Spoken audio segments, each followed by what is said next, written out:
Hello बच्चों, welcome to Sunil academy. और आज मैं आपके लिए लेकर आ गया हूँ बेटा 3D चैप्टर से एक बड़ा ही आसान सा क्वेश्चन है। एंगल फाइंड करना है दो वेक्टर्स के बीच में या लाइंस के बीच में। क्वेश्चन तो बस इतना ही पूछा गया, लेकिन बेटा जो पूछने का तरीका ना वो बड़ा ही अजीब सा था।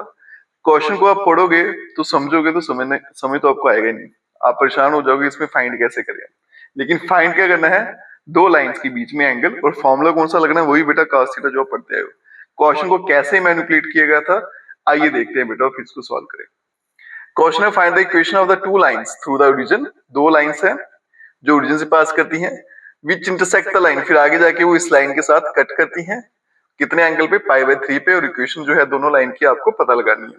अब यहाँ पे देखिए बेटा, ये लेनी मैंने ये वाली line x - 3/2 equals to y - 3/1 z/1। ये वाली लाइन और ये दो लाइनें जो आपस में कट कर रही थी रीजन से आ रही है, ठीक है। ये लाइन और ये लाइन दोनों रीजन से आ रही है। ये लिखा होता है ना equation of two lines through the region, दोनों रीजन से पास कर रही है। और इस लाइन के साथ एंगल क्या बन रहा है इनका? π/3। और मुझे ये वाली लाइन जो है वो इनकी इक्वेशन मुझे पता लगानी, मतलब ओपी लाइन की इक्वेशन पता लगानी है। ये पॉइंट ओरिजिन है तो क्या आएगा? 0 0 0। अब देखो बेटा, फाइंड क्या करना है मुझे? एंगल ही फाइंड करना है, लेकिन पूछने का तरीका थोड़ा सा अलग था। अब देखो बेटा कैसे इसको सॉल्व करेंगे। सबसे पहले आपको इक्वेशन दे रखी है, उसी को लिखते हैं y - 3 और ये आ गया z/1। इसको मैं लैम्डा के बराबर मान लेता हूं। इसको लेते हैं इक्वेशन नंबर 1। इस लाइन के D ratios of line first क्या हो जाएंगे? 2 1 1, क्योंकि ये नीचे वाले नंबर क्या होते हैं? डी रेशियो होते हैं। अब आगे चलते हैं बेटा। Any point on line first is, इस लाइन के ऊपर जो भी पॉइंट बनेगा वो किस फॉर्म में होगा वो देखते हैं बेटा। तो कैसे निकालेंगे वो? x - 3/2 equals to lambda, y - 3/1 equals to lambda और z/1 इक्वल्स टू लैम्डा। इन सभी को डिवाइड करके आंसर बेटा सेम आता है। वो आंसर मैंने लैम्डा मान लिया, इसलिए सभी को लैम्डा के बराबर लिखा। तो यहां से जो x का आंसर आएगा वो आएगा बेटा 2 लैम्डा + 3। इसको यहां भेज दूंगा। y आएगा बेटा लैम्डा + 3 और z आएगा लैम्डा। ये पॉइंट निकले हैं जो x y z, ये कौन से पॉइंट निकले हैं बेटा? ये जो लाइन है, क्योंकि लाइन जो है वो पॉइंट से मिलकर बनती है, तो इस लाइन के ऊपर कोई भी जो पॉइंट है वो इस शक्ल में होगा। तो कहने का मतलब ये जो P पॉइंट है इसके कोऑर्डिनेट्स क्या रहेंगे? 2 लैम्डा + 3 लैम्डा + 3 और फिर आ गया लैम्डा। ठीक है जी। तो ये P पॉइंट के कोऑर्डिनेट्स मैंने यहाँ पे लिख दिए। अगर आप ध्यान से देखो बेटा, ये एक लाइन बन गई OP, इसके एंड पॉइंट मुझे गिवन है, तो डी रेशियो में आराम से निकाल सकता हूं, है ना। Therefore D ratios of line OP, अगर लाइन के एंड पॉइंट आपको गिवन है तो डी रेशियो कैसे निकलते हैं बेटा? सब्ट्रैक्ट करके x2 - x1, y2 - y1 और z2 - z1। तो पहले x वाले माइनस करेंगे, वो तो है ही सारे 0, तो बेटा ऐसे ही रहेंगे। फिर 2 लैम्डा + 3 लैम्डा + 3 और लैम्डा, क्योंकि 0 से माइनस होंगे तो वैसे ही रहेंगे। अब इसके जो डी रेशियो बेटा उसको क्या लिखते हैं हम? ABC। तो A1 B1 C1, ये डी रेशियो हो गया बेटा A2 B2 और C2। अब मुझे क्वेश्चन में पूछा गया था एंगल फाइंड करना। एंगल मतलब cos ऑफ थीटा। हमने जो फॉर्मूला पढ़ा बेटा B1 डॉट B2 और नीचे B1 का मॉड और फिर B2 का मॉड। एक ये तरीका फाइंड करने का बेटा। अगर आपको डी रेशियोज दिए हैं तो आप डायरेक्टली फाइंड कर सकते हो। कैसे?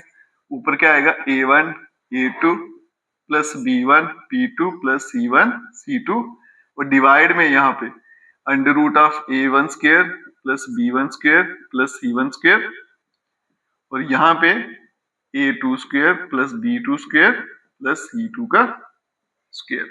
तो अभी मेरे पास डी रेशियोज है तो मैं सीधा ये वाला फॉर्मूला लगा लेता हूँ और इसको मॉड में ले लेते हैं। तो बन जाएगा बेटा cos of theta equals to, करते हैं बेटा मल्टीप्लाई। तो पहला डी रेशियो जो मल्टीप्लाई होगा तो 2 × 2 लैम्डा + 3, तो इस तरह से आएगा 2 लैम्डा + 3 प्लस फिर दूसरे वाला क्या है 1 और लैम्डा प्लस 3, ये 1 आ गया और लैम्डा प्लस 3 प्लस तीसरा भी 1 है और साथ में क्या आ गया लैम्डा, और डिवाइड में अंडर रूट ऑफ, पहले डी रेशियो का स्क्वायर करेंगे तो 2 का स्क्वायर 4 प्लस 1 प्लस 1, फिर दूसरे वाले का करेंगे तो आएगा बेटा 2 लैम्डा प्लस 3 का whole square plus lambda plus 3 का होल स्क्वायर प्लस लास्ट में लैम्डा का स्क्वायर, और ये भी सारा मॉड में। तो cos of theta equals to, करते हैं बेटा मल्टीप्लाई, बनेगा 4 lambda plus 6 plus lambda plus 3 plus lambda, और डिवाइड में रूट 6 और यहाँ पे रूट में a प्लस बी का होल स्क्वायर खोलेंगे तो 2 का square 4 lambda square plus b का स्क्वायर प्लस 2ab करूंगा 4 into 3 12 lambda plus a square plus b square plus 2ab plus lambda square. तो cos of theta equals to 4 5 6, 6 lambda 6 और 3 9 हो जाएंगे, यहाँ पे बेटा रूट 6।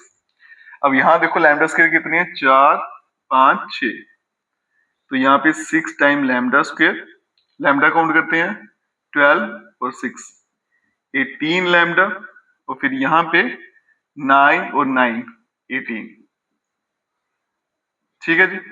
तो कॉस थीटा जो है ये बन जाएगा 6 लैम्डा प्लस 9 और डिवाइड में ये रूट 6, यहां से भी 6 कॉमन ले लूंगा तो रूट 6 बाहर आ जाएगा और यहाँ बचेगा रूट में lambda square plus 3 lambda plus 3। अब यहाँ देखो बेटा एंगल जो था मुझे कितना दे रखा था पाई बाई 3, तो थीटा की वैल्यू यहाँ पे मैं पाई बाई 3 डाल देता हूँ। अगर थीटा पाई बाई 3 डालूंगा तो क्या बनेगा कॉस ऑफ पाई बाई 3, और यहाँ पे बेटा 6 लैम्डा प्लस 9 डिवाइड में लैम्डा 6, ये रूट 6 मिलके बन गया 6 और बचेगा under root of lambda square plus 3 lambda plus 3, cos pi by 3 cos 60 value रहती है 1/2, तो ये 1/2 ऊपर से मैं कॉमन ले लेता हूँ 3 तो बचेगा 2 लैम्डा प्लस 3 डिवाइड में 6 और यहाँ पे under root of lambda square plus 3 lambda plus 3, ये 3 टू 6 और ये 2 भी कैंसिल, बचेगा 1 equals to 2 lambda plus 3 divide में lambda square plus 3 lambda plus 3, ठीक है। अब देखो बेटा आगे चलते हैं, अब इसको जस्ट सिंप्लीफाई करना है मुझे, क्रॉस मल्टीप्लाई करूंगा फिर रूट को हटाने के लिए स्केयरिंग बोथ साइड करते हैं, ठीक है। तो ये वाला पोर्शन मैं यहां से मिटा देता हूं, बड़ा इंपॉर्टेंट क्वेश्चन है बेटा, सिर्फ एंगल ही पूछा है लेकिन पूछने का तरीका थोड़ा सा अलग था। इसको मैं अगर आगे सॉल्व करूं तो यहाँ पे बेटा क्रॉस मल्टीप्लाई अगर मैं करूंगा तो बन जाएगा under root of lambda square plus 3 lambda plus 3 equals to 2 lambda plus 3, squaring both side कर लेंगे। अगर मैं स्क्वेयरिंग बोथ साइड करूंगा तो यहाँ बनेगा lambda square plus 3 lambda plus 3, और यहाँ पे a प्लस बी का होल स्क्वायर बन जाएगा तो बनेगा 4 lambda square plus 9 plus 2ab करूंगा 4 इंटू 3 12 लैम्डा। अब बेटा सारे एक तरफ शिफ्ट कर देते हैं, तो ये देखो 4 लैम्डा स्क्वायर बड़ा यहाँ पे तो सारा इधर ही भेज देता हूँ, 4 लैम्डा स्क्वायर में से एक जाएगा तो बनेगा 3 lambda square, 12 minus 3 plus 9 lambda, और 9 माइनस 3 हो गया प्लस 6 इक्वल्स टू 0, 3 भी कॉमन ले लेंगे तो बचेगा lambda square plus 3 lambda plus 2 equals to 0, तो बन जाएगा lambda square plus 3 lambda plus 2 equals to 0।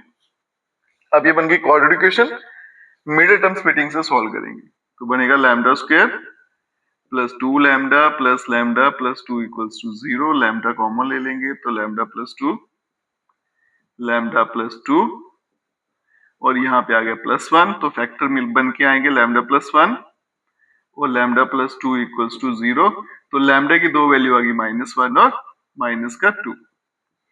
अब अगर लैम्डा की दो वैल्यू आ गई बेटा मेरे पास तो मैं यहाँ पे डालूंगा यहाँ पे, तो यहाँ से एक्स वाई जेड की वैल्यू निकालेंगे।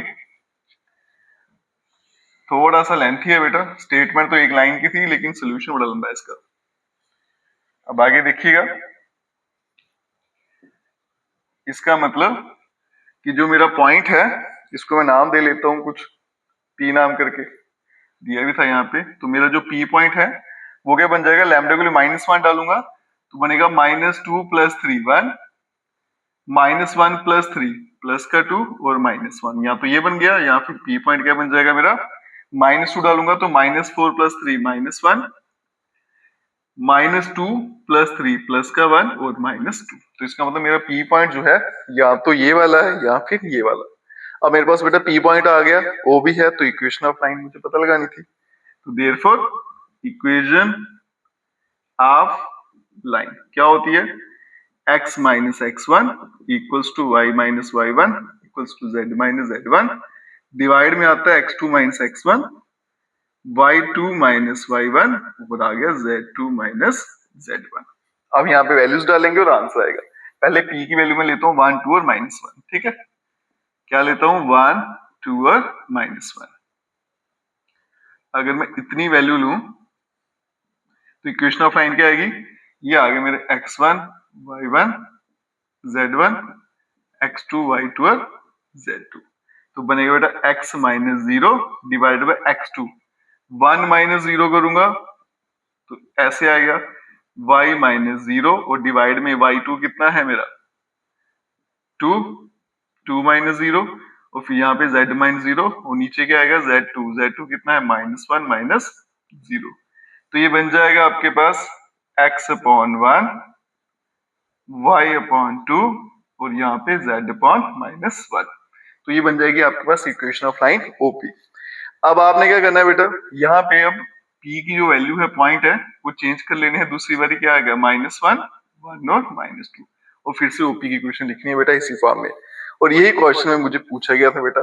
क्वेश्चन तो बड़ा सिंपल था, एंगल फाइंड करना, लेकिन तरीका बड़ा लंबा था। तो इस तरह के क्वेश्चन एग्जाम में आपको पूछ सकते हैं। वीडियो अच्छा लगा खूब सारा शेयर करिएगा और चैनल को लाइक सब्सक्राइब शेयर मत जरूर करें। Best of luck.